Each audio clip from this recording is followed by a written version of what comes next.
Hello, my name is Second, and we are in Season 2 of the Godslapper's Paradise. And, hello. In between episodes, really, got another update for the pack ready.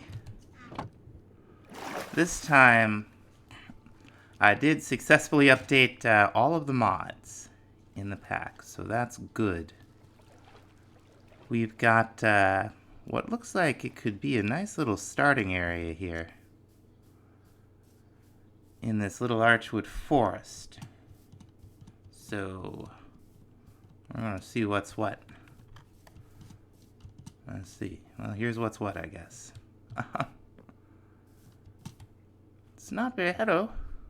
It's not very big, but we do have this nice little, very shallow lagoon that we could build off onto if we had to. Yeah, we're gonna start up here.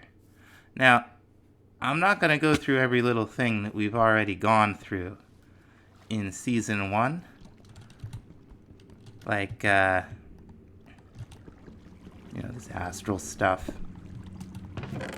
Because we've already seen this, but as I do, like big progression and look at quests and so on, we'll definitely be showing that.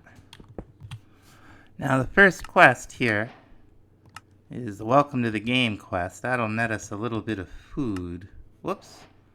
I don't need to do anything with teams. Let's see. Now it won't just give us one, will it?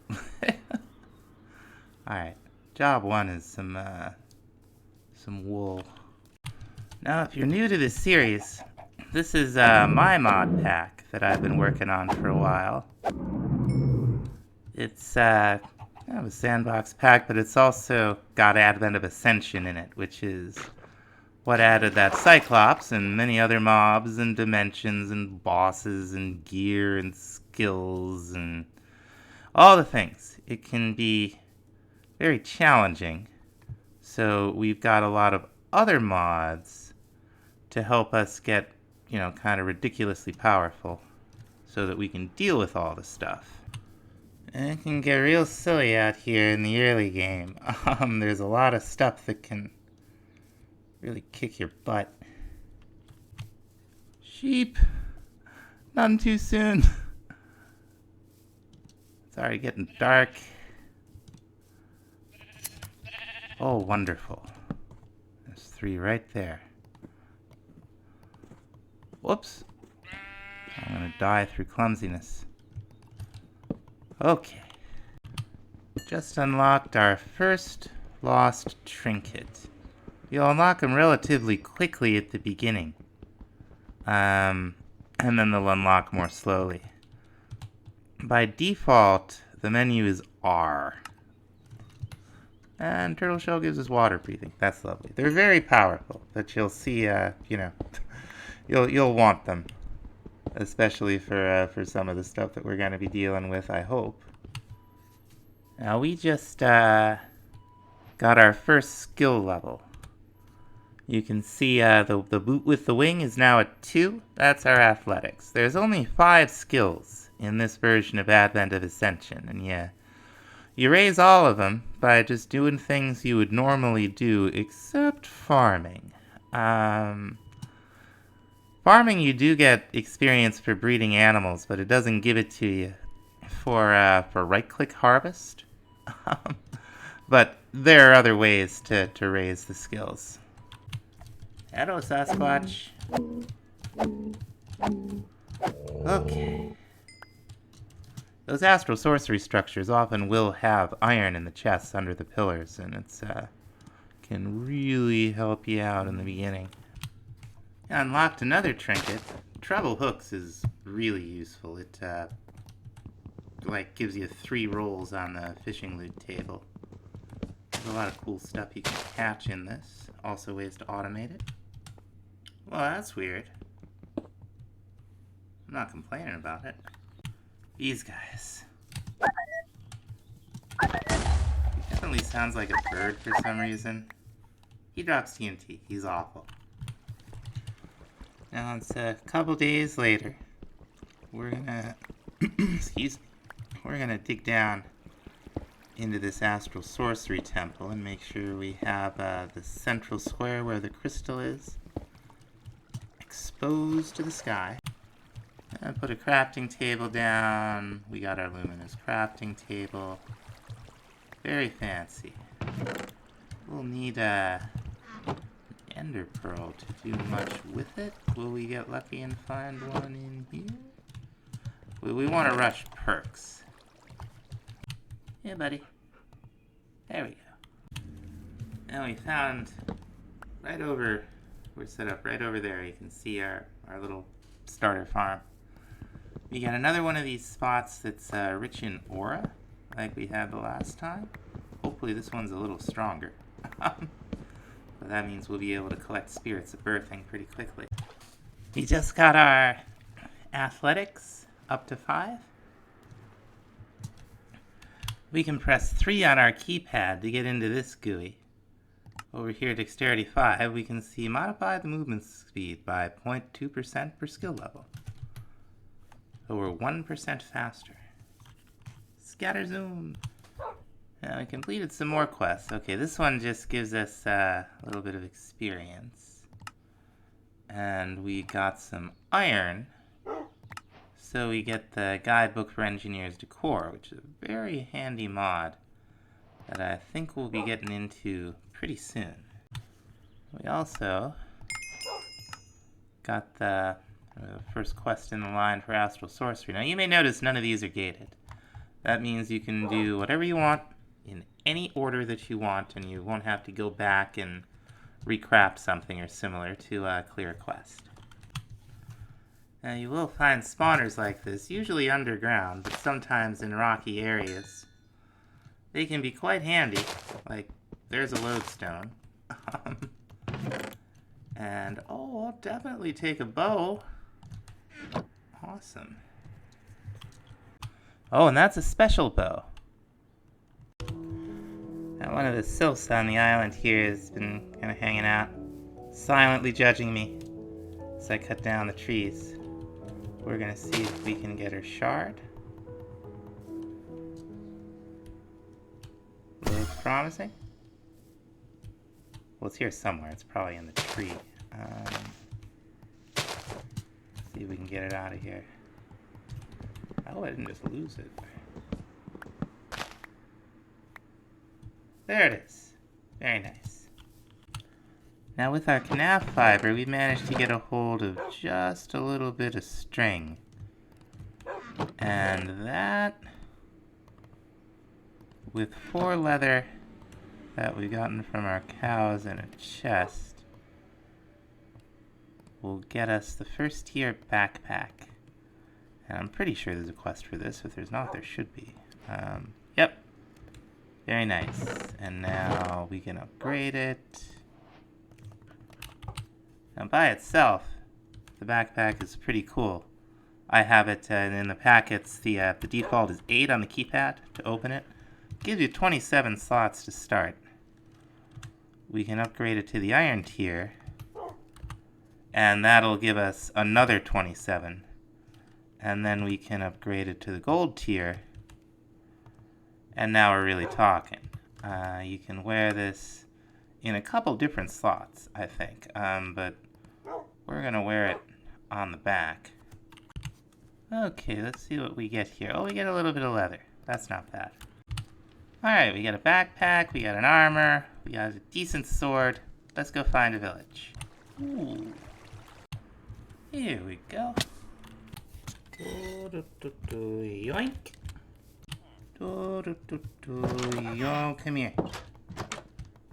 Haha. First waystone. One thing you can find in villages are these bee cages, which you can use to catch bees. Oh, hello, gentlemen. I'll leave you guys to it. Oh my gosh.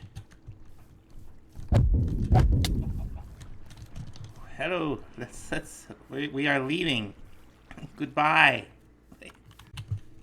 You can also just take these with you. You don't need silk touch. You don't need to worry about making them mad.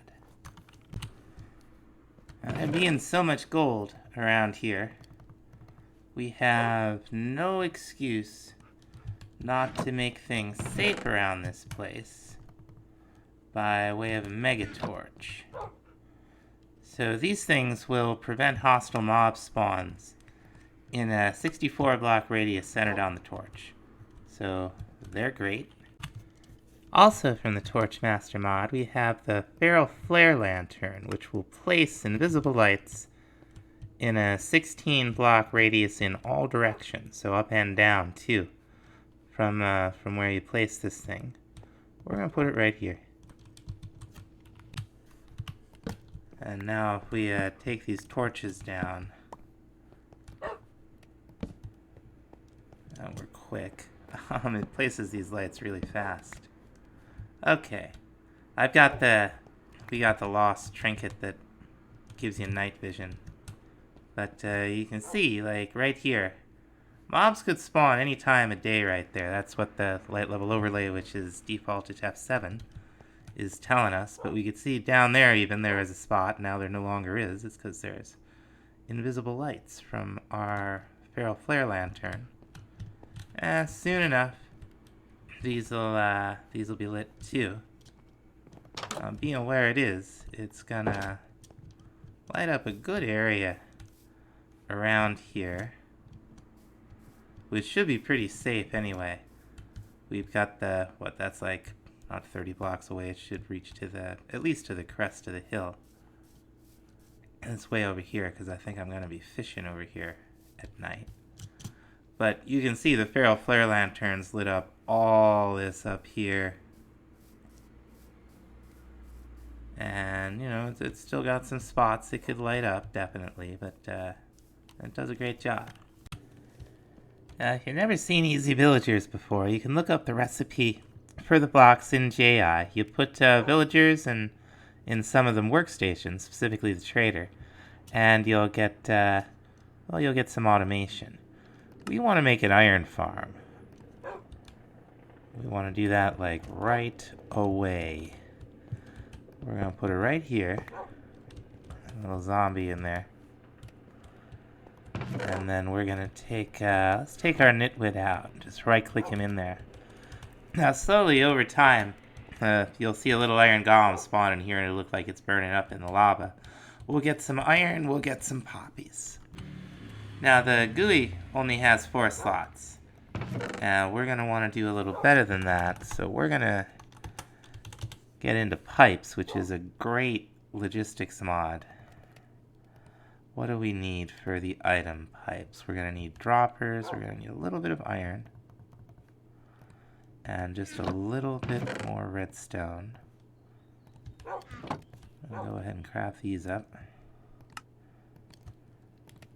And to get it to work, we're going to need a wrench.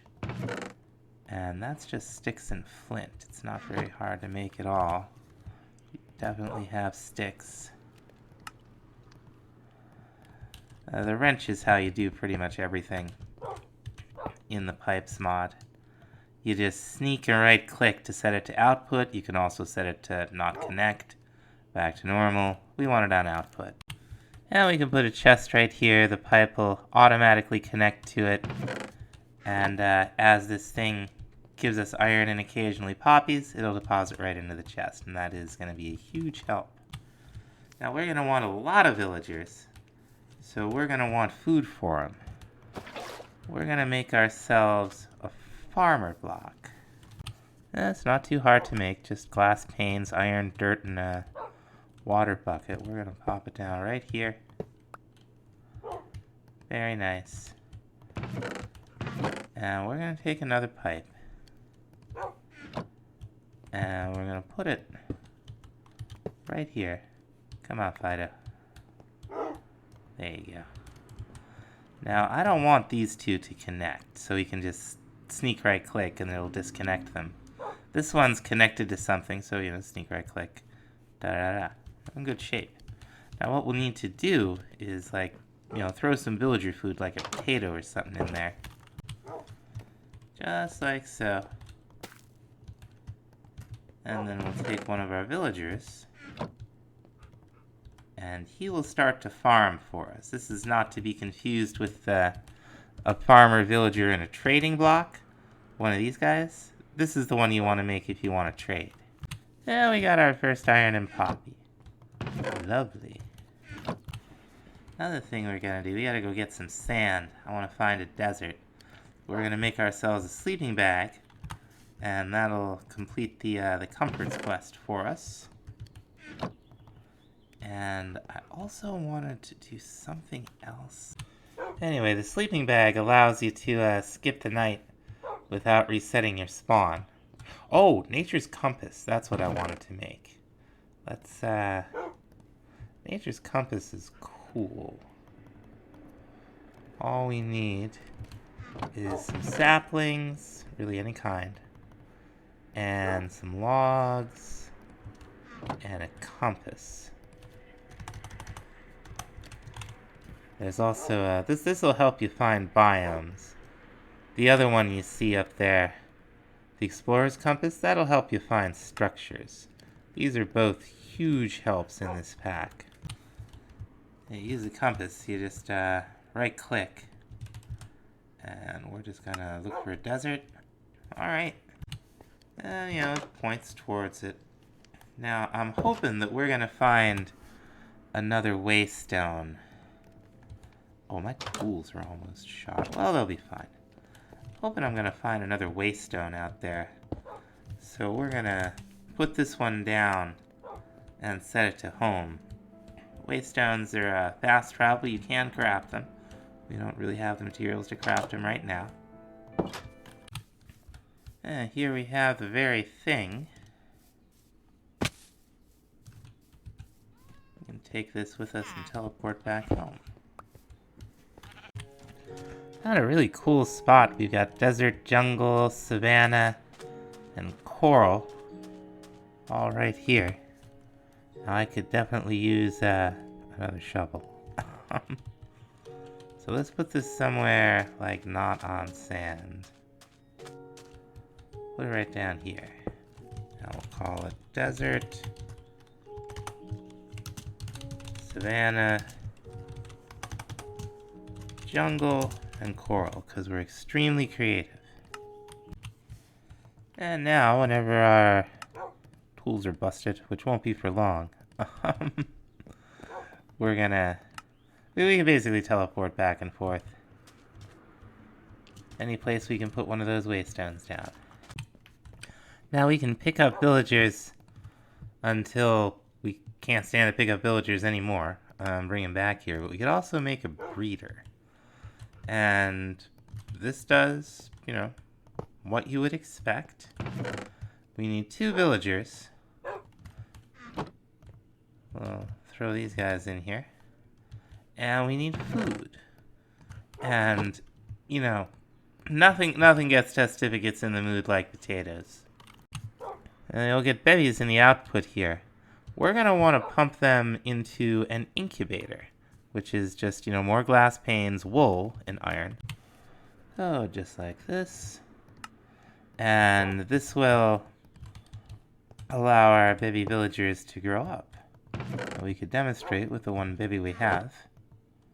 We could just get him in there, and he will slowly grow up. We can automate this process to some extent. We could pump potatoes up there too, but we're not going to. We could just stick a pipe up here, and you know, we'll have the babies go right into here. We'll have the adults go right into another chest. Sure enough, we already got 2 babies. These boys have been busy. There's the iron golem. Now, I've turned the sound off for this stuff in the config. You can turn it back on if you like, but you know, the villagers get a little loud after a while, and the iron golem dying, it's you know, bong, bong, bong, bong. And now I think it's time for some traders. Oh, we got a quest completed. Lovely. Boils in boxes.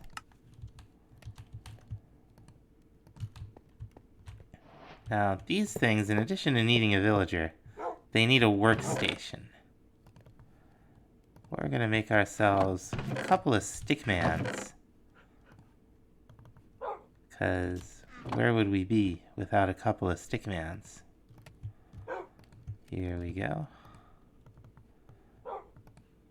And just right across to make the fletching table. Just right click him in there. And then you can throw some villagers in. He'll turn into a Fletcher. Because we haven't traded with him. And now, let's trade some sticks. Now, if you don't like their trades, and you can do this with villagers in the world too, you can cycle them by pressing this button. There's also a keybind. I have it currently set to 4 on the keypad. And here's our first new villager. So I think the first thing we're gonna do, this is all done, we're gonna go ahead and upgrade our furnace to the small laboratory furnace. We will need a bunch of these metal bars, but this will be more efficient. It also, you can see there's auxiliary slots, there's an internal hopper. It's all pretty cool, pretty cool. We're gonna slap it right down. We can add more fuel here. And then, well, I guess I don't really have anything. Well, we have a little bit of wood we could smelt up, right? So we can toss in the aluminum, and when it's done processing the aluminum, which I just took out of the pack, we don't really need aluminum for anything, it'll start doing charcoal. So that's, you know, that's pretty cool. Uh-oh. These guys are usually comically tough. I don't want to set it off. I think I set it off. Yep. Alright, come here, you. Bordinger. 135 health. This guy is from Apotheosis. They'll occasionally show up and give you a hard time. It's always better to block them off or make yourself safe from them in some way. Yeah. They drop really cool stuff. Glad I waited to make a helmet. That's awesome. All kinds of horrible monsters down here. That one goes invisible. Also, it makes a racket. Our first Stellar Arcanum. These things blow up.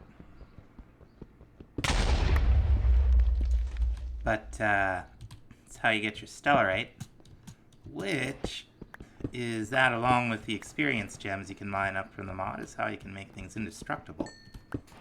Indestructible's good. Oh, we got, finally got some amethyst. Advent of Ascension amethyst. This is 1.16. There is no Minecraft amethyst. Oh, these things. You get these, flying around your exterior. Oh my gosh! Baby skeletons? Anyway, those things spawn outside, too. Now that guy is one of those guys. Come on. Cool. Now, charcoal's done, which it is. We can just put it over here. It'll slowly fill this up, just like there's a hopper in there. Now, at some point, we made these pipes. We might as well use them, huh? We can just throw all of our ores in here. Everything we need to smelt up. We got a pipe wrench. We're gonna set it to extract right over here. No, it doesn't want to extract from the side. Not even sure it takes in from the top. We shall see. Now, we did complete a few more quests. Let's see. We got quest line that's not nearly complete yet. Got the new materials, some experience for that, and I think that's it. And I think that's gonna about do it for this time, folks. Between episodes, I'm gonna work on some infrastructure and make sure all the recipes work. with all the mods being updated, and then we should have a new version of the pack out pretty soon. Thanks so much for watching. We'll see you next time. Bye-bye.